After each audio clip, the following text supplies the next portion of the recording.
Hey guys, this is Mr. C, and in this video we're going to talk about function notation. And first of all, I think let's go ahead and before we start doing problems like this with using function notation, let's talk a little bit about why we use function notation to begin with. So, if you have two equations, let's say you have y is equal to, and let's say 3x plus 4, and you have y is equal to x minus 9. And if you have these two linear equations, they're both functions, and you could say, well, what is y equal to? And a person would look at both of these and say, well, one might say 3x plus 4, another person might say x minus 9, and another person might say, well, I really don't know because both of them are equal to y. Now, this is very useful to have them like this when you are solving a system of equations. Then they're both in, or by graphing at least, if they're both in slope-intercept form, or if you are just graphing them, graphing two lines is great. However, if you need to start to distinguish between which of these equations is one and which is the other, and they're both equal to y, then you're going to have a problem.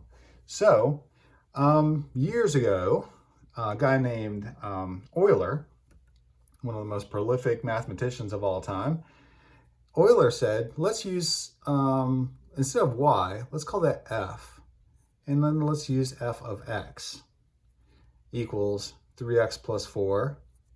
And people say, well, great. Now I have this there. Although this isn't really great for solving systems of equations anymore, it does kind of name this function rule as f. And let's call this one g of x is equal to x minus 9.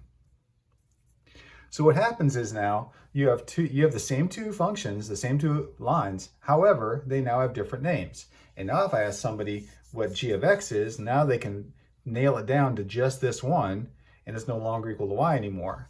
So this will have its advantages sometimes, and it will also have its disadvantages, such as when we talk about finding inverses of these functions here. If they're written like this, the f of x and g of x gets kind of clunky and in the way. And we're going to deal with that when we talk about inverses later in another video. All right, so that's one advantage. And so here's another advantage. Here, with these two, I can plug an x value in the domain, and then I can get a y value from the output. But these might give us a little bit more information. So let's just say, let's talk about this one. If x is 1, if x is equal to 1, then you've got 3 times 1 plus 4, right? Well, 3 times 1 is 3, plus 4 would be 7. So if x is 1, then f of x is equal to 7. Now, I could have written the same thing up here, right? Not a problem. And I could have written that as the ordered pair up here, 1 comma 7. And we do that a lot in Algebra 1. But what about here? What does this tell me? Well, I can write this as a nice little compact statement. F of 1 is equal to 7. So this right here is a relationship that tells me that when I plug 1 in for the domain, or the x value in this case, that's the variable, my output is 7. And this will be used a lot in Algebra 2 and pre-calculus and in calculus. So you kind of have to get used to this kind of thing. Over here, if let's say I let x be, 12. If x is 12, then g of 12 would be equal to 12 take away 9 is 3. And so we see again, we can write a nice little compact statement. And we can also kind of get the ordered pair out of these. The ordered pair associated with this one would be 1 comma 7. And the ordered pair associated with this one would be 12 comma 3. And so it also kind of lets us know what points are on the graph of each of these functions. So the more math that you do, the more you're going to kind of realize which one of these different ways of writing this do I want? Do I want it in this kind of classical form here of x and y, or do I want to write it in function notation? And there are going to be a lot of times that you're going to find out as you get higher up in your math that you're going to find yourself using this function notation quite a bit more than this right here. But again, there are going to be times when this is actually the better way to go. And then you'll start to realize which is which and which one of these forms is going to be the most advantageous for what you're doing. All right, so now that we've got an idea of why we use function notation, now we're going to talk about how to use it. And so our first example is if f of x is equal to 6x minus 9, then f of negative 2 is equal to what? Well, this tells me that I want to plug a negative 2 in my domain for x right here. And so when I do that, I'm going to get f of negative 2 equals, and I just evaluate 6 times negative 2 minus 9. So wherever I see an x, I plug in a negative 2 for that. That's going to be negative 12 minus 9, and negative 12 take away 9 is negative 21. So it turns out that f of negative 2 is equal to negative 21. So you're evaluating expressions, but now we're adding on this extra function part because we're getting a little bit more technical here and we're advancing our math, and this is generally how we advance this. All right, so let's take a look at a few more examples. If f of x is equal to negative 3x plus 4, again linear, then f of negative 1 is equal to what? Well, let's find out. We're going to put a negative 1 in here for x, and we're going to put a negative 1 in here for x. So f of negative 1 is equal to negative 3 times negative 1. Notice how I use parentheses. I always use parentheses when I'm substituting a negative number in for a variable. Always, every time. Plus 4. Okay, so we're going to get positive 3 plus 4, and that's going to be 7. So f of negative 1 is equal to 7. So that question mark right there, some kids get confused with that because it's on the ACT like that. That just means it's 7. All right? Okay, so here we have f of x is equal to 3 halves x minus 5 halves, and we want to know what f of 6 is. So we're going to plug in a 6 here and here. That's where the x's are, and let's figure out what that is. So f of 6 is equal to 3 halves times 6 minus 5 halves. Okay, so now what's that going to be? I could cancel out the 6 and the 2 here if I wanted to and make 3, but I'm eventually going to have to subtract 5 halves from that. So I might as well just keep the same denominator. So what I'm going to do is I'm going to write 6 times 3 is 18 over 2 minus 5 over 2. Now, when I first started out, I probably would have simplified this to 9, right? But I'm not going to do that. I'm going to leave it like that because now I know better. 18 take away 5 is 13. And 13 over 2 is f of 6. So what ordered pair is on the graph? 6, comma, 13 over 2. And you can graph that. Okay. Now we have a quadratic. F of 3 now. So 3, 3, and then another 3. You have to put it in everywhere you see x. So f of 3 is equal to 3 squared plus 5 times 3. And that's it. So that's going to be equal to 3 squared is 9 plus 5 times 3 is 15. So what's 15 plus 9? Well, that's going to be 24. Okay, so there we go with that one. Okay, here we have a negative 3.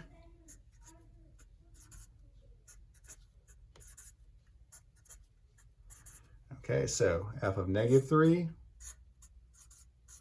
equals, definitely a parentheses now, negative 3 squared minus 2 times negative 3 minus 3. Okay, so now we have, let's go down here, negative 3 squared is 9. Negative 2 times negative 3 is a positive 6 minus 3. 9 plus 6 is 15. 15 take away 3 would be 12. There you go. All right, let's try this one. 4. Notice that negative is not in parentheses. It's sitting outside the x squared, so I've got to be careful with that. So f of 4 equals negative Now the 4 goes in parentheses, squared. If you don't use parentheses right there, you're going to get something in your calculator that is going to have the wrong sign more than likely, so be careful. Plus 3 times 4 minus 6. All right, so you're going to get a negative 4 squared is 16, and that's plus 12 minus 6.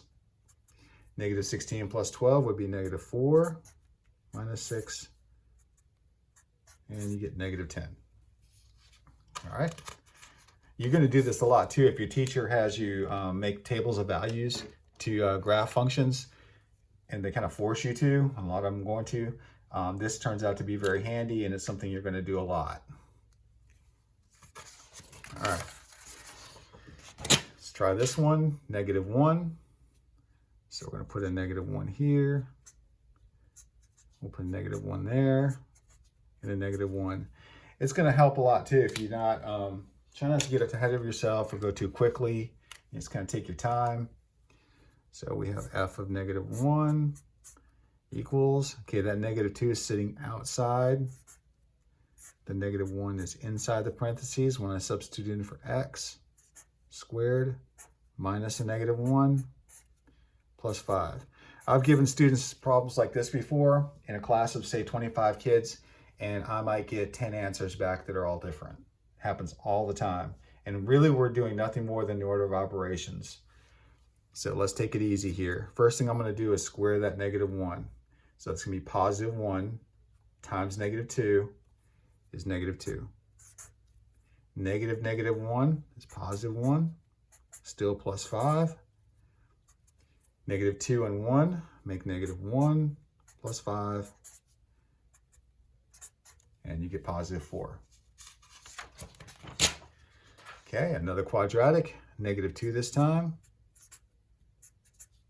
Negative 2, negative 2.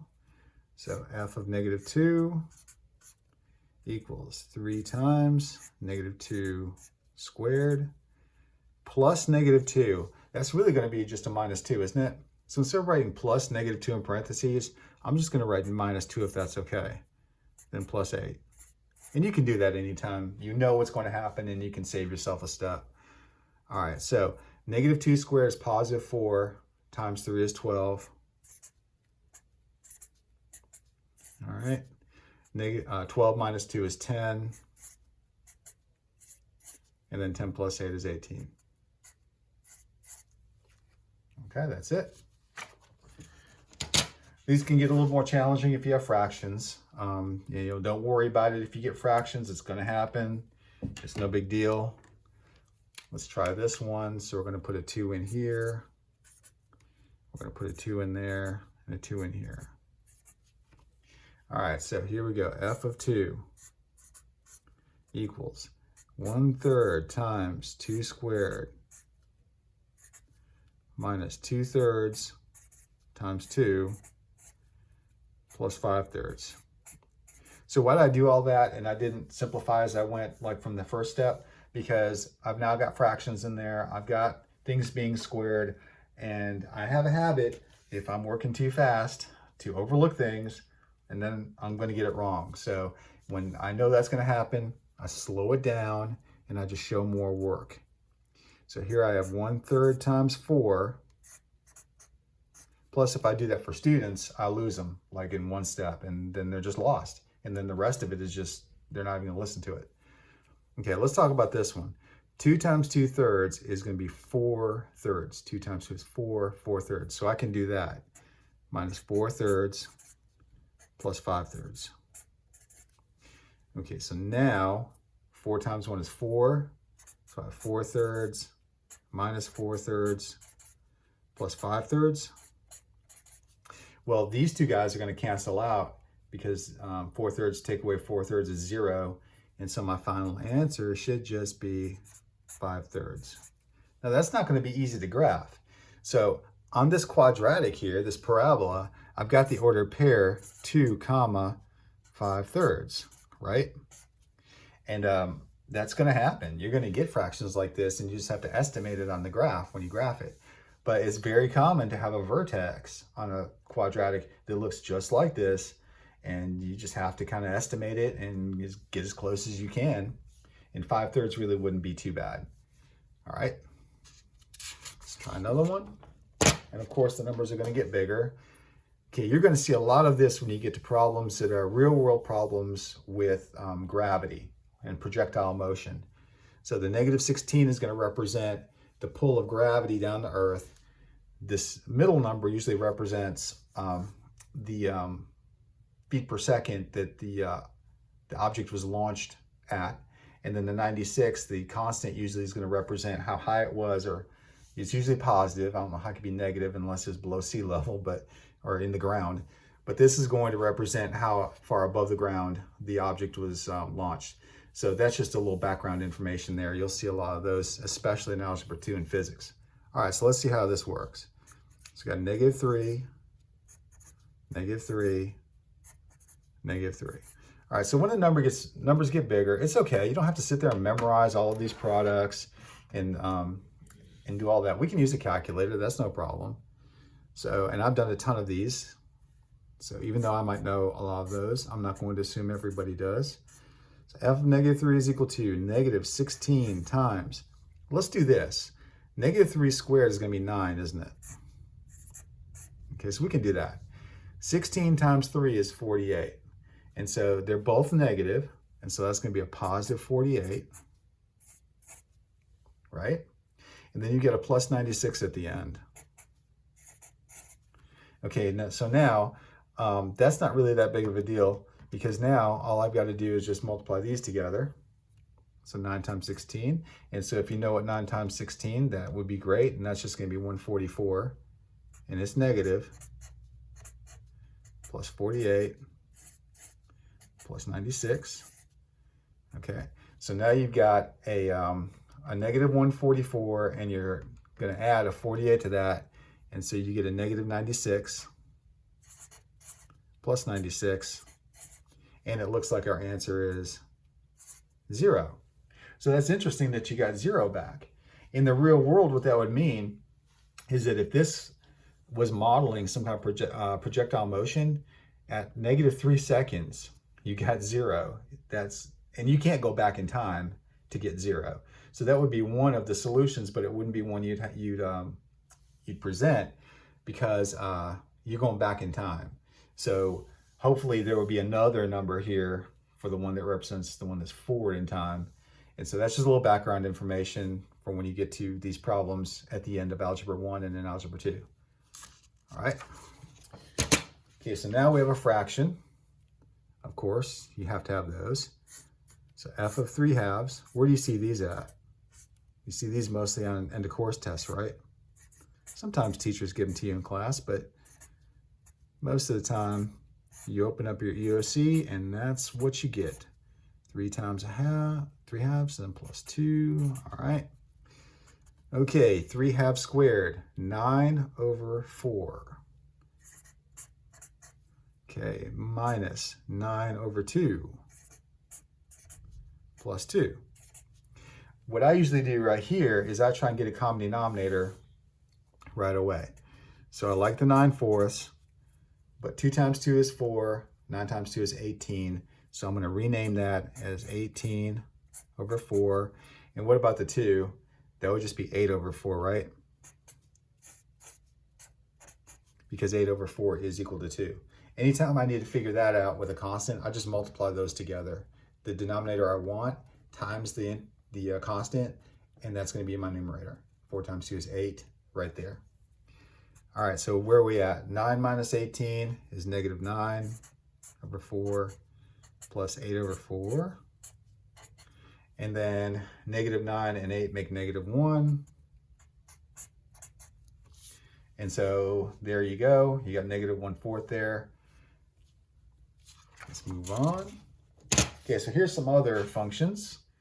This is what we call a square root function. And so when you're using function notation, it doesn't really matter what the function is. The procedure is you're going to take that value for the domain, and it better be a valid number for the domain too. Because if you put a number in that's not valid, you might as well forget it. You're not going to get anything back. So what would be a number here that you couldn't plug in there? Will be anything that made this negative. It could be 0, but it just can't be negative. So if I plugged in a -3 there, that would give me a -2 under the square root, and that in real numbers, that's impossible. So in Algebra 1, we wouldn't be able to do that. So f of 3 is equal to the square root of, okay, now 3 times 3 is 9, plus 7. Well, 9 plus 7 is 16. And I can actually take the square root of that, and that would be 4. So that function right there, when I graphed it, would pass through the point 3, 4. Nice information to know, especially if I'm graphing these things. Okay, so here we have a rational function. Let's see how this works. 4 here, 4 here, and a 4 there. All right, so here we go. F of 4 equals, all right, so we have 4 in the numerator over 4 minus 2. Okay, now the only number I could not plug into here is 2, right? Because 2 minus 2 would be 0, and you can't have the denominator be 0. So that number right there, you just can't use a 2, but 4 is okay. It'll give you a valid output. 4 over 4 minus 2 is 2, and you get 2. So when you get to Algebra 2, and you're graphing rational functions like this, then this is the kind of stuff that your teacher more than likely is going to have you guys do. All right. This one's interesting. F of 3. So I'm looking at this right here, and I'm thinking, man, I could simplify that so quick if I wanted to. But I'm not going to do that here. I'm going to just stick with the plan, and I'm going to take this, and F of 3 equals 3 squared, well, what's 3 squared? That would be 9, right? Minus 3 minus 6 all over 3 plus 2. So what I do differently here, I didn't show the 3 going into these 3 places, did I? You can do that if you want to, but after a while, I mean, after 14 examples and you see what's happening, you can go ahead and just skip that step, and you can just plug it in as you go. Not a problem. Okay, 9 take away 3 would be 6, and then 6 minus 6, we all know what's going to happen there. 3 plus 2 is 5. Okay, now we get 6 minus 6 is 0 over 5, and then that's equal to 0. So for those of you guys who are a little bit more advanced, how did I know that that's what was going to happen? Well, I looked at my numerator there, and my numerator was x squared minus x minus 6. I can factor that. What two numbers multiply to give 6 and the difference is 1? Well, that's 3 and 2. And so I got an x there and x there. I know it's going to be a 3 and a 2. Different signs difference. The negative goes in front of the bigger one. And I had an x plus 2 down here, didn't I? So if I do this, and then I do this, okay, these two factors, and I can even put parentheses around those to make it even look more like a factor. These two cancel. It leaves me with x minus 3. And then if I plug 3 in here, 3 minus 3 is still equal to 0. So no matter which way I do it, I still got 0. If you are advanced and you know this way and you're good at factoring, you can save yourself a little bit of time if you have some knowledge. And you might have even gotten the answer right from the start just by looking at it and thinking about it in your head. So a little something extra there for you. All right, another rational. So let's take a look at this one and see how this one's going to work. All right, so we have f of 4 equals, okay, we got 4 plus 3. 4 plus 3 is 7. 4 minus 4 is 0. That is not good. That is bad. That 0 right there is what we like to call in math garbage. Okay, that is not good. We do not want 0 in the denominator because that's actually the place in the graph where you're going to get a vertical asymptote and there's nothing there. The function never gets there. So that f of 4 equals, and we would write actually for this one, undefined. Because the function doesn't even get there. There's a vertical asymptote there. And so the function isn't even defined at 4. And so the official answer that you probably write down is just undefined for that one. And when you start studying rational functions, this is exactly the kind of stuff that you're going to want to find as a key feature of this graph and that function. All right, let's see what else we got. Cubic. I love cubics.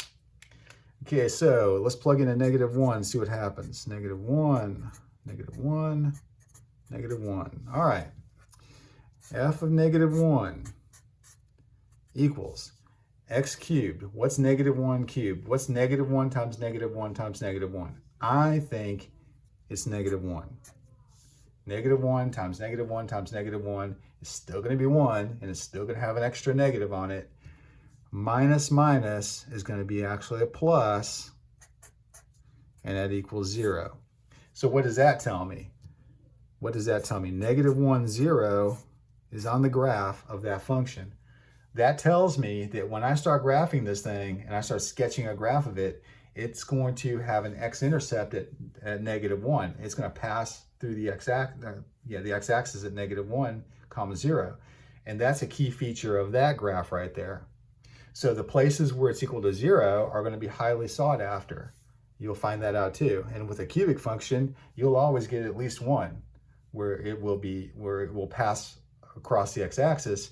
This one just happens to be at -1 right there. So that's pretty cool. Okay, another cubic.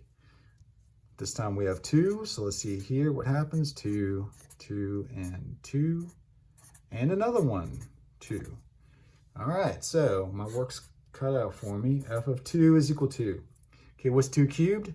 That's going to be 8. Here I have 2 squared. 2 squared is 4. Times -2 is actually -8. See how more advanced I'm getting as I do more of these? Plus 2 at the end. Okay, 8 minus 8 is 0. And then I get 2 right there. So now what do I know about this function? It passes through the ordered pair 2, 2. That's it.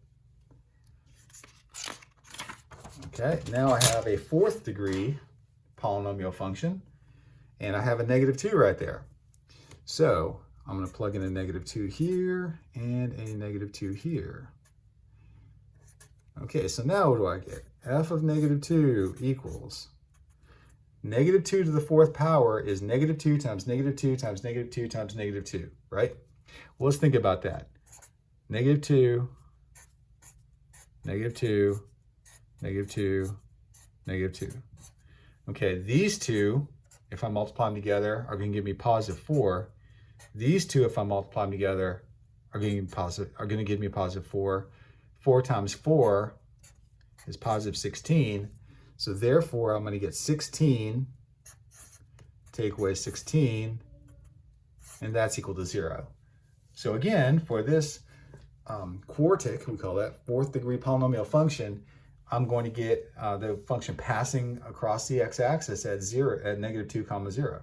So -2 is an x-intercept of that function. All right. Okay, so here we have another one. Let's see how this works. And I love -1 because -1 actually makes things really easy.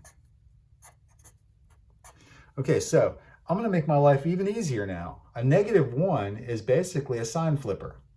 So what's going to happen here, -1, when you take that to an even power, even exponent, it's going to erase all the negatives, and just the 2 coefficient is going to remain. Here, when you take a -1 and you take it to an odd power, an extra negative is going to be there, and you already have a negative out front, so it's actually going to be a +3 here for this one. Still -1 at the end, right? 2 plus 3 is 5. 5 minus 1 is 4.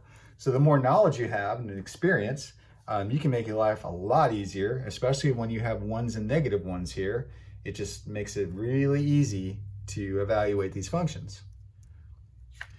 And finally, our last example is a 5th degree. So let me change markers here and let's see how this one's going to work.